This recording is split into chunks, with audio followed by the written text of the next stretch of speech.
नमस्कार, सत श्री अकाल, आदाब, हेलो। क्या हाल है आपका? उम्मीद है कि सभी अच्छे होंगे, ठंड का नज़ारा ले रहे होंगे, शादियों का मौसम है, आना-जाना लगा रहेगा, एन्जॉयमेंट होता होगा क्योंकि लिब्रा में जब भी सूरज आता है तो एन्जॉयमेंट ही देता है लाइफ के अंदर। तो आज का हमारा जो टॉपिक है वो टॉपिक है 8th हाउस, ठीक है? तो आपके पूर्व जन्म की अधूरी इच्छा, किस इच्छा के साथ आप पैदा हुए हो, वो बताऊँगा आपको। क्यों 8वां घर आपकी डीप डिज़ायर है, वो बताऊँगा आपको। एक वीडियो में मैंने पूछा था कि अगर आपको पता है तो आप 8वें घर की मेरे को सिग्निफिकेशन बताइए। तो एज़ यूजुअल सबने वही बताया मेरे को जिसकी मुझको उम्मीद थी। अकल्ट का है, गड़ा धन है, ससुराल है, ये है, वो है, सबने यही बताया। क्योंकि आजकल एस्ट्रोलॉजी ज्योतिष जो है गंगा बह रही है, गंगा, यमुना, सरस्वती तीनों बह रही हैं और ये जो सिग्निफिकेशंस है बड़ी सिंपल सी सिग्निफिकेशंस है। तो एक सिग्निफिकेशन जिसकी मैं उम्मीद कर रहा था वो किसी ने नहीं बताई, तो उसी के ऊपर ये वीडियो आज का मैं आपको बना के दे रहा हूँ। तो वीडियो में आगे जाने से पहले मैंने सोचा था कि कोर्स के बारे में एडवा बेसिक टू पंचांग, बेसिक कवर करूँगा, पंचांग कवर करूँगा और शायद लोगों को पंचांग में इतना इंटरेस्ट है नहीं। बेसिक सबको आता ही है, जैसे सबका मैंने 8 हाउस पूछा तो सबने बता दिया जी 8th हाउस ये। लेकिन बेसिक्स के अंदर बहुत कुछ छुपा हुआ है, बहुत कुछ। तो लोगों का इंटरेस्ट कम था, तो मैंने कहा चलो इसको ड्रॉप डाउन कर देते हैं, छोड़ देते हैं, कोई बात नहीं। आज का ज़माना है प्रेडिक्शंस का, प्रेडिक्शन कैसे करें? तो उसी को लेकर के एक नया कोर्स, ब्लैंक चार्ट प्रेडिक्शंस। 12 लगन, आपने लगन सुनना है और उसके बारे में 35 से 40 प्रेडिक्शन आपने बिना किसी ग्रह को पूछे हुए, आपका ग्रह कहाँ पर है, राहु केतु कहाँ पर है, ये कहाँ पर है, वो कहाँ पर है, बस वो सुनना बाद में है। बस इतना बोलना है कि आपका लगन क्या है, ठीक है? और लगन सुनने के बाद आपने बोलना शुरू कर देना है, ये और आदमी के पैरों के नीचे से ज़मीन निकल जाएगी कि यार इसको कैसे पता है? ये सिर्फ़ अपना ब्लैंक चार्ट प्रेडिक्शन कोर्स है। इसके बाद मैं आपको सिखाऊँगा कि नाम से कैसे प्रेडिक्शन होती है। आपने नाम सुनना बस, बोलना शुरू कर देना है। डेट ऑफ बर्थ सुननी है, बोलना शुरू कर देना है। अगर आप इंटरेस्टेड हैं इसमें, क्योंकि आजकल प्रेडिक्शन का दौर है, प्रेडिक्शंस आने चाहिए, तो आप मेरे को व्हाट्सएप मैसेज कर सकते हैं। डिस्क्रिप्शन में मेरा नंबर होता है। इंटरेस्टेड है तो ठीक है, नहीं है तो फिर इसको भी ड्रॉप डाउन कर देंगे, फिर इसके बाद मैं कोई कोर्स नहीं करूँगा। ये मैं आपको कोई वो नहीं दे रहा, सिर्फ़ अपना एक इंटरनल वो बता रहा हूँ क्योंकि इसके पास मेरे पास टाइम नहीं रहेगा। तो मैंने आपको बताया था एक वीडियो के अंदर कि शायद मैं फ़रवरी के बाद ज्योतिष छोड़ दूँ। तो अगर मेरे को कुछ कंटिन्यूटी के लिए कुछ मिलेगा तो मैं कंटिन्यू करूँगा, नहीं तो फिर कुछ ना कुछ देखेंगे। लाइफ़ में आगे बढ़ना भैया, खर्चे सबके बहुत हैं, आपको पता है महँगाई कितनी है। तो ये बातें अब बहुत से लोगों को बेकार लगेंगी कि बोलेंगे वीडियो फिर यहाँ से शुरू हुआ, 3-4 बजे में 4 मिनट पे वीडियो स्टार्ट, क्योंकि लोगों के पास टाइम नहीं है, मैं समझ सकता हूँ। आपकी लाइफ़ बहुत बिज़ी है, आपने रील्स देखनी होती हैं, बनानी होती हैं और चलो एनीवे कोई बात।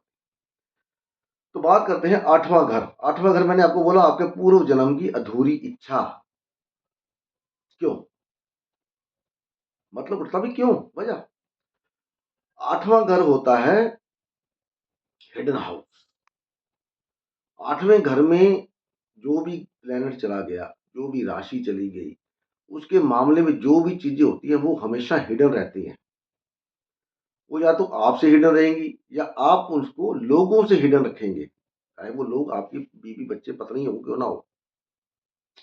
शुक्र चला गया मान लीजिए 8वें घर में, तो आपका कोई ना कोई रिलेशनशिप, कोई ना कोई पैसे की इन्वेस्टमेंट ऐसी होगी जो किसी को नहीं पता होगी, सिर्फ़ आपको पता होगी कि ये पैसा मैंने यहाँ पर इन्वेस्टमेंट किया हुआ है और आप उसको वक़्त आने पर बताते हो और कई बार तो मौका भी नहीं मिलता, वो हिडन ही रह जाती है और आदमी चला जाता है।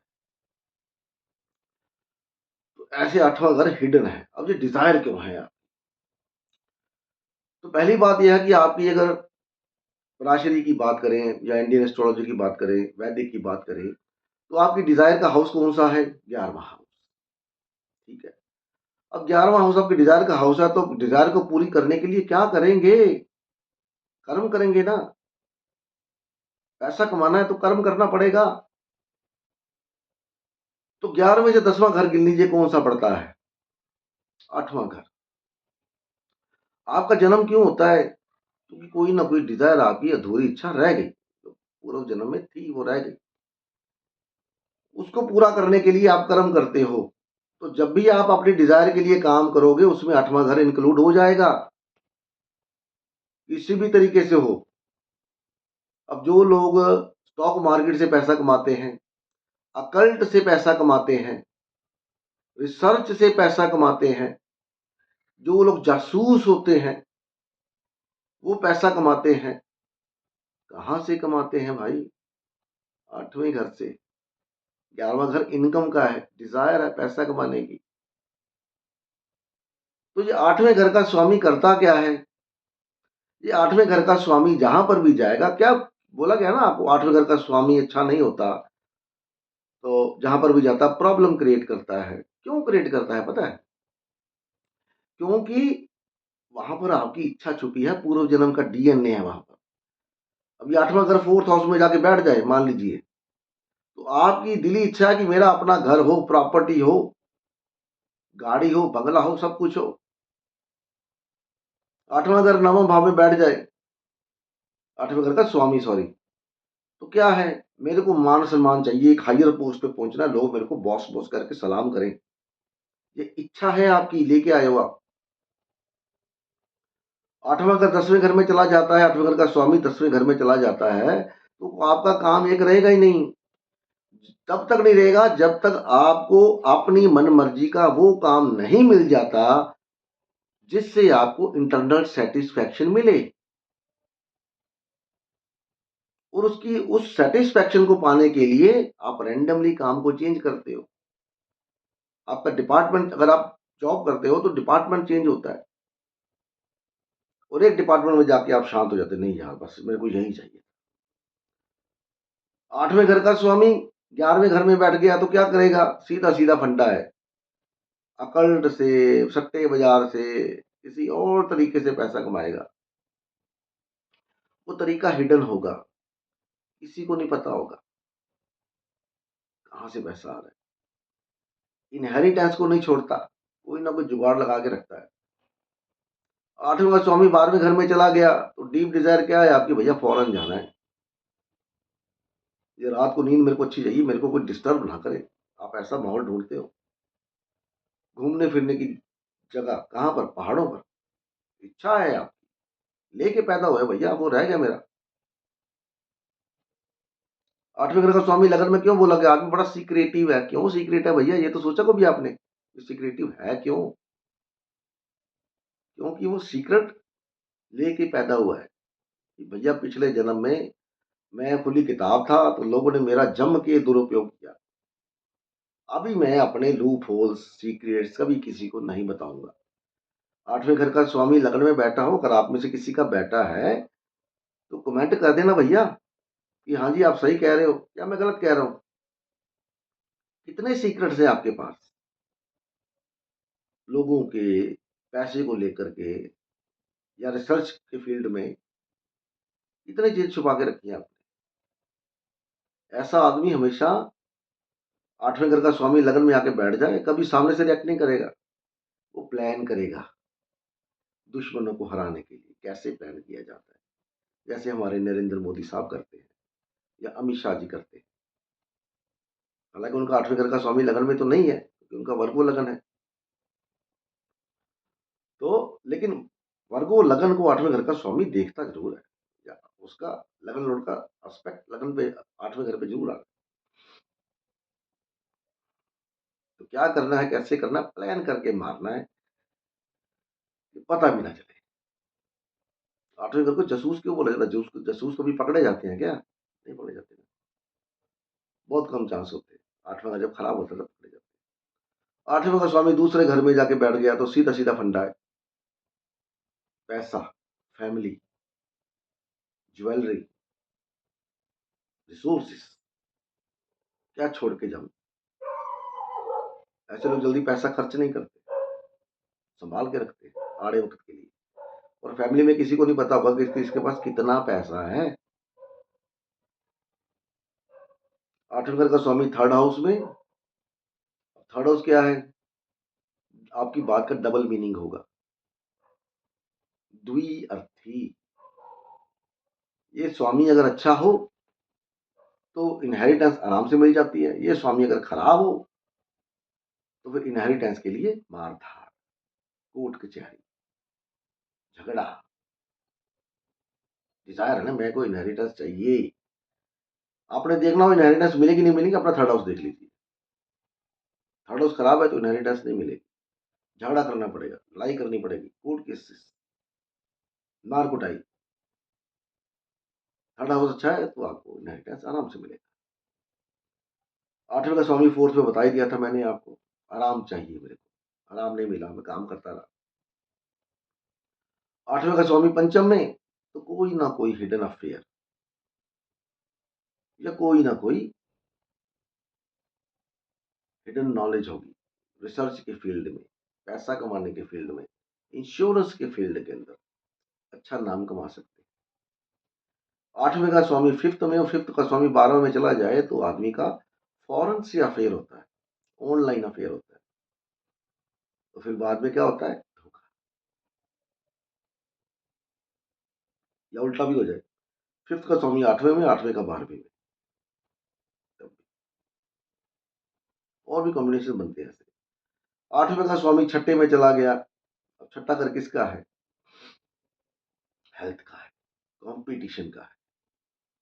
तो आप नॉलेज गेन करते हो और उसी नॉलेज के दम पर आप प्लान करके अपने दुश्मनों को सफाया करते हो, अपनी हेल्थ के प्रति सजग रहते हो। 8वें का स्वामी छठी में चला जाए तो इसका मतलब भाई सीधी सी बड़ी बात है कि आपको कोई भयंकर रोग होने वाला है नहीं।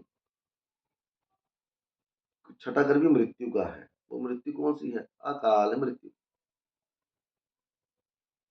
8वें घर को मृत्यु भी बोला गया है, लेकिन 8वां घर मृत्यु का नहीं है भाई साहब। दिमाग में जोर दे के सोचना। 8वें का स्वामी सप्तम में। अब सप्तम घर आप सबको पता है, पार्टनरशिप का है, सेक्स का है। तो इस आदमी की डीप डिजायर होती है कि सेक्स की इच्छा पूरी नहीं हुई, पार्टनरशिप में धोखा मिला। 7वां घर बड़े बड़े लोग हैं, उनके साथ रिलेशन में न बनाने हैं, चाहे उसके लिए मुझे कुछ भी करना पड़े। डिजायर है आपकी। और अगर कहीं ये मैलेफिक हो जाए प्लेनेट तो फिर ऐसे लोग, क्या बोलूं, छोड़ो रहने दो, तो कहीं कोई मिर्ची लग जाएगी। तो आप समझ सकते हो 8वां घर अगर मैलेफिक होकर 7वें में बैठ गया तो फिर वो क्या करवाता है? जबरदस्ती, एक्स्ट्रा, क्या बोलते हैं उसको, एक्साइटेड, एक्स्ट्रा एक्साइटमेंट। अब वो एक्साइटमेंट किस बात को लेके होगी, ये आपके ऊपर छोड़ता हूँ। आप मुझे कमेंट करके जवाब दे दीजिए। वीडियो अच्छी लगी तो लाइक करें, शेयर करें, फॉलो करें। चैनल पर पहली बार है तो सब्सक्राइब करके बेल का आइकन दबा दें। कल एक धमाका करेंगे, वो मैंने बोलना पहले था, अभी बोल रहा हूँ। कल कोशिश करूंगा एक धमाका करने की। मेरे को टाइम मिल गया तो आपको 2-3 चार्ट्स के ऊपर दिखाऊंगा कि पास्ट लाइफ पेंडिंग कर्म का ग्रह कौन सा है। ऐसा कौन सा ग्रह है जिसको इस जन्म में आपको मास्टर करना है, जिसकी वजह से आपकी लाइफ में ऑब्स्टेकल्स आएंगे, प्रॉब्लम्स आएंगे। अगर मेरे को टाइम मिला तो जरूर आपकी सेवा में खिदमत करूंगा, अन्यथा ऊपर वाले की मर्जी है भैया। मैं तो उसकी मर्जी के बिना चलता ही नहीं। मैंने तो सब कुछ उसके ऊपर छोड़ रखा है भाई। तेरी मर्जी है, जहां मर्जी ले, करवाना है करवा ले, नहीं करवाना और मेरा हिसाब किताब लगा दे। और अभी मेरा हिसाब किताब कहीं लगने की कोशिश जारी है। अगर हिसाब किताब लग गया तो फिर मैं सोचूंगा भैया उसकी मर्जी, मेरा ये ज्योतिष में मेरा टर्म है पूरा हो। ठीक है, चलिए मिलते हैं अगली वीडियो में, तब तक के लिए जय हिंद।